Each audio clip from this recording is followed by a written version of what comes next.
Selaras dengan hasrat kerajaan untuk membangun dan menyediakan modal insan berkemahiran bertaraf dunia, Jabatan Pembangunan Kemahiran Kementerian Sumber Manusia telah melaksanakan strategi dan aktiviti selaras dengan perkembangan ekonomi dan teknologi negara. Pelaksanaan program Persijilan Kemahiran Malaysia adalah berasaskan keperluan standard kemahiran pekerjaan kebangsaan selari dengan keperluan industri dan teknologi semasa di peringkat nasional.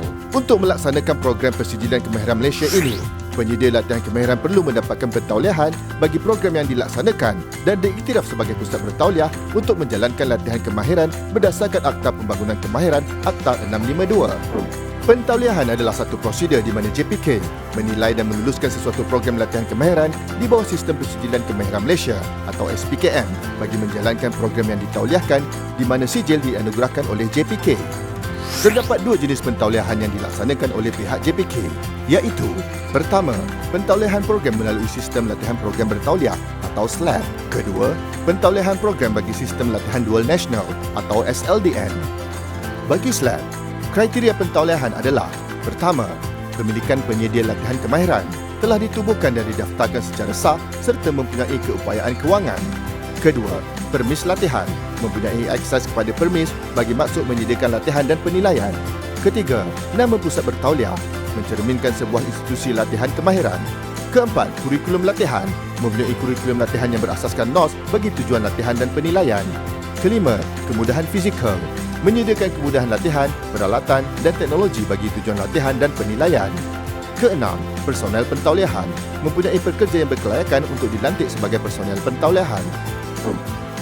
Terdapat tiga kategori pentauliahan bagi SLAP, iaitu pertama, program penuh, program jangka panjang mengikut tahap atau tahap tunggal yang direka bentuk berdasarkan NOS lengkap yang membawa kepada penganugerahan Sijil Kemahiran Malaysia, Diploma Kemahiran Malaysia atau Diploma Lanjutan Kemahiran Malaysia. Kedua, program standard keterampilan kebangsaan SKK/NCS. Program jangka pendek yang direka bentuk berdasarkan SKK/NCS yang membawa kepada penganugerahan penyata pencapaian PC. Ketiga, program micro credential. Program jangka pendek yang direka bentuk berdasarkan kompetensi unit atau work activity dalam NOS yang membawa kepada penganugerahan penyata pencapaian. Penyedia latihan kemahiran yang memohon pentauliahan juga perlu melantik personel pentauliahan yang terdiri daripada pengurus pusat bertauliah, pegawai pengesah dalaman mengikut bahagian dalam daftar NOS dan juga pegawai penilai bagi setiap program. SLDN merupakan singkatan daripada Sistem Latihan Dual Nasional.